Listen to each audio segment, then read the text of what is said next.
Չսպասելով լրագրողների հարցին, ազգային ժողովի նախագահը Իրան-Իսրայել հակամարտությունից խոսելիս հաստատել է Նիկոլ Փաշինյանը 3 օրից մեկնելու է Թուրքիա հանդիպելու Էրդողանի հետ։ Այո, հաստատում եմ։ Թուրքիայի ղեկավարն է Փաշինյանին հրավիրել Անկարա։ Կարծում եմ այդ այցը պատմական է, որովհետև Հայաստանի Հանրապետության ղեկավարը առաջին անգամ նման մակարդակի այց է իրականացնելու։ Էրդողանն էլ Հայաստան է գալու, ըստ ազգային ժողովի նախագահի այցը երկկողմ է լինելու։ Փաշինյանը 2 տարի առաջ է եղել Թուրքիայում, մասնակցել Էրդողանի երթմնակալության արարողությանը։ Ալեն Սիմոնյանը որևէ հարցի քննարկում չի բացառել, այդ թվում հայ-ադրբեջանական հարաբերությունների կարգավորումը։ Ոչ մի արտառոց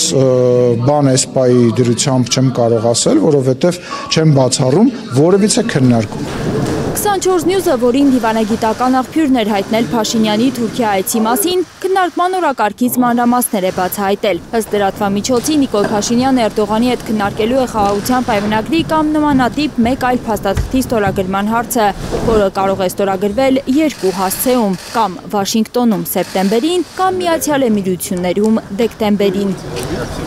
Ըստ 24 News-ի դիվանագիտական աղբյուրի Նիկոլ Փաշինյանին հաջողվել է բանակցություններից հանել սահմանադրությունը փոխելու նախապայմանը, քանի որ Փաշինյանը պնդել է, թե իր ունեցած սոցհարցումների տվյալներով դա հնարավոր չէ։ Դրա փոխարեն Հայաստանի վարչապետն առաջարկել է արշավ սկսել հայ-առաքելական եկեղեցու դեմ։ Երկրորդ նախապայմանը պայմանագրի ստորագրումից հետո ռուսական ռազմաբազան Հայաստանից հեռացնելն է։ Երրորդ ճանապարհների բացման նախապայմանի մասին դեռ մանրամասներ չի հայտնում լրատվամիջոցը։ Մոռացեք Զանգեզուրի միջանցքը, լինելու են ճանապարհներ։ Արդյոք Իրան-Իսրայել հակամարտության ֆոնին տարածաշրջանում ճանապարհների ապաշրջափակումը քննարկելը տեղին է ու արդիական։ Հենց այս պայմաններում է արդիական, որովհետև եւ տենց խոսք կա, չէ՞, ժողովրդական, որ մի դուր բացվում է, մի դուր